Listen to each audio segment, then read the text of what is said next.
IFM News. IFM News. IFM News. Lokal. Anat ko ng Vice Mayor, Idol John Caben. Dismayado ni Vice Mayor Ray Carlos Fariñas, iti siyudad Dilawag, apoy pitinawan man na ti korom, iti session idilaeng kalman.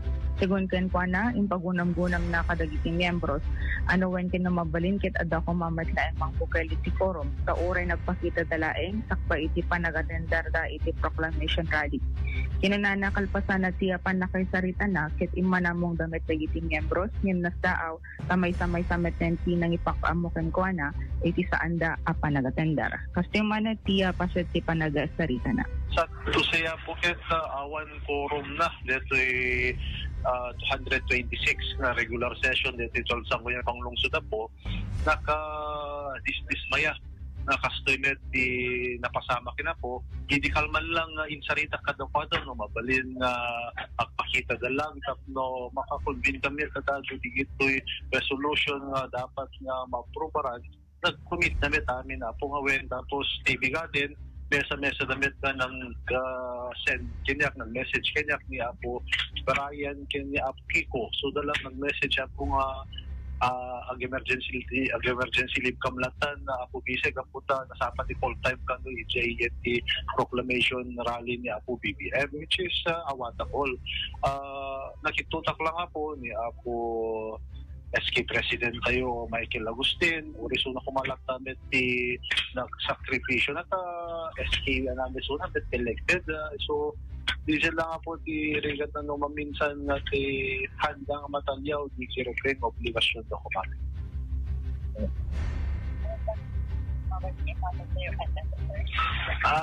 Sanction kami na po according to our rules 3 consecutive na absences di time na at ENT bylaws niya po the rules nga at the sanction na pabalin na ma-reprimand na or at certain ananayim no kasto nga agitan na awan the rules niya po dapat na penalties na iso DJ ko mamit nga isakit na kumamit DJ kanda ko mamit important siya po di trabaho na lalo kitang pa putos di DJ na duma yung di ko naka po awan full politika na dito yung tirikat na ibaga na kumamit si Apo Michael Agustin SK nga sikalatang mapantag mo at the forum yung pandamit madiktaran na tsaka mo nakapay nga kasi Apo di lang si Mako nakapo at narigat kumet ng sanksyonan so that the repeng na trabaho na yan mo 3 consecutive the absences na kaya talagang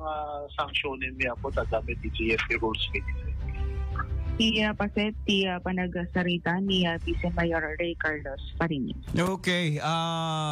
So, hanga nagpakada tayo na dumakasasay ti pumpuntusin di Apo Vice nagpakada da kuma just like what Brian and Kiko did kasakasay kunana Idol Joanne. Kadeti rogiti session ay Bernard Adamet lang deti pakaammo nga naka-emergency leave da Idol Bernard digiti da duma. Yung tibigat na tinagpakaammo ni Konsehal Brian ken ni Konsehal Kiko. At least man lang ket nakapakada da nga ro DJ kay kung soen.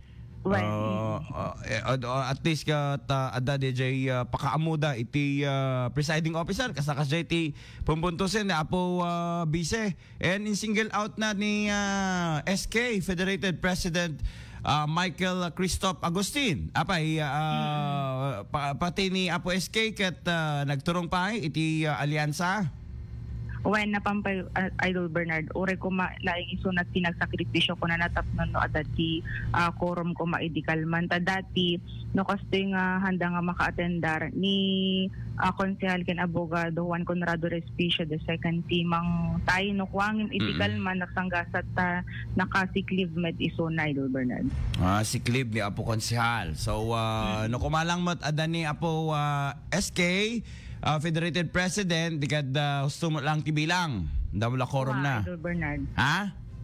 Kuma. Nga maawamat.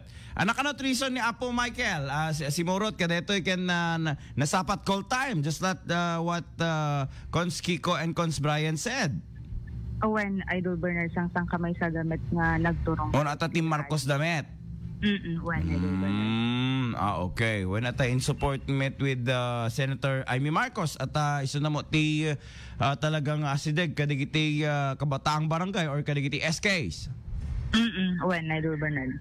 Yun lang. Ang problema kasi dyan, kapag mayroong mga resolutions na hindi pa natapos, Idol Joan, maapektaran ti work na as councilor of a city or municipality or the local government. Ganun lang yun. When may tantan, Idol Bernard. May tantan-tan. Adadigiti imbes ko mga makapalipas da, iti da ito yung may isang session, adatuloy digiti pa naka-hold na kenda dumapay nga possible nga mapasamak. So, saan nga nagtuloy? Dati session da, tawan mo't korom, Idol Joan.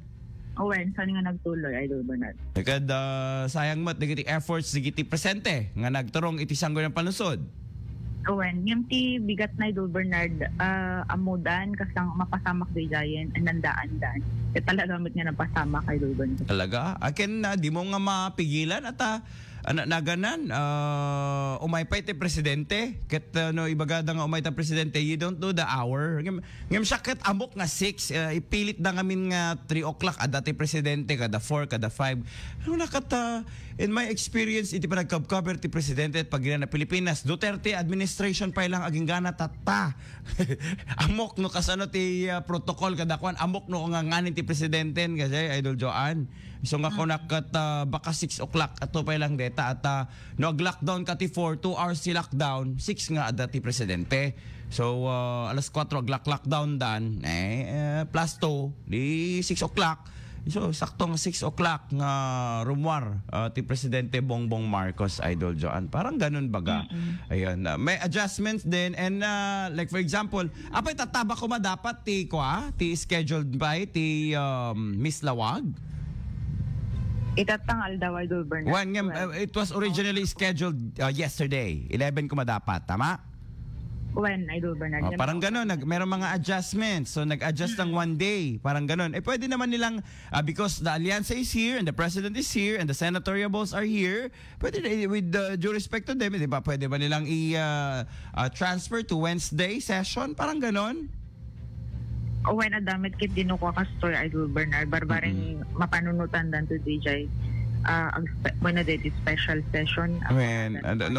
Special session dan to latan kas pagarigan.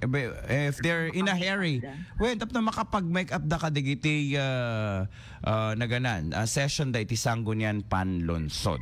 Okay? Any more, Idol Joan? Medyo pilang tiya da magiti sanggunyan panlonsod. Iti siya da Dilawag. Kadwa iti 99.5 Dilawag. Idol Joan, 15 tatak.